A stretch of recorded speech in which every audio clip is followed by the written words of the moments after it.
మాజీ ఎమ్మెల్యే కేతిరెడ్డి వెంకట్రామిరెడ్డి మాటలను నమ్మవద్దని, అర్హులైన ప్రతి చేనేత కార్మికుడికి నేతన్న నేస్తం అందుతుందని పరిటాల శ్రీరామ్ తేల్చి చెప్పారు.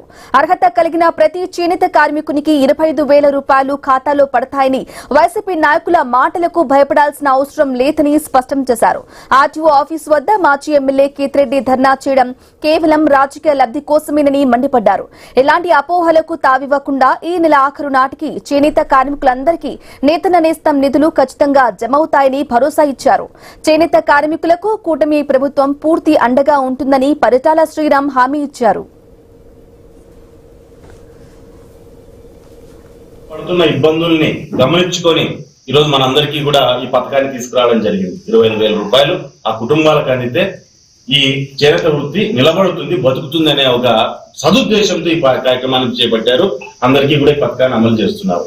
దయచేసి ఇందులో కూటమి పేరు చెప్పి కానీ ఎవరైనా డబ్బులు అడిగే పరిస్థితి అనేది ఉంటే దయచేసి ఇవ్వద్దండి. నిజమైన లబ్ధిదారులు ఉంటే తీసుకోమని చెప్పి గవర్నమెంట్ టైం ఇచ్చింది. నువ్వు 10వ తారీఖు మందుబాటులు తీసుకునే బదులు ఈరోజు 14 లేసి ఎవరెవరు ఉన్నారు ఎవరైనా అప్లై చేసుకోండి అని చెప్పి ఒక స్టేట్మెంట్ ఇస్తే బెటర్ అవుతుంది అపోజిషన్ నాయకుడికి కూడా. ఈరోజు స్టేట్మెంట్ ఆ రకంగా పురుగు మంది తీసుకుంటాము, ధర్నాలు చేస్తాము అని చెప్పి ప్రజల్ని తప్పుదావు పట్టించి ఎక్కడ లేని సమస్యలు పుట్టించే బదులు దయచేసి వెళ్ళి అప్లై చేసుకోండి. 14వ తారీఖు దాకా గవర్నమెంట్ టైం ఇచ్చింది, దయచేసి పోయి అప్లై చేసుకోండి అని చెప్పని చెప్తే బాగుంటుంది.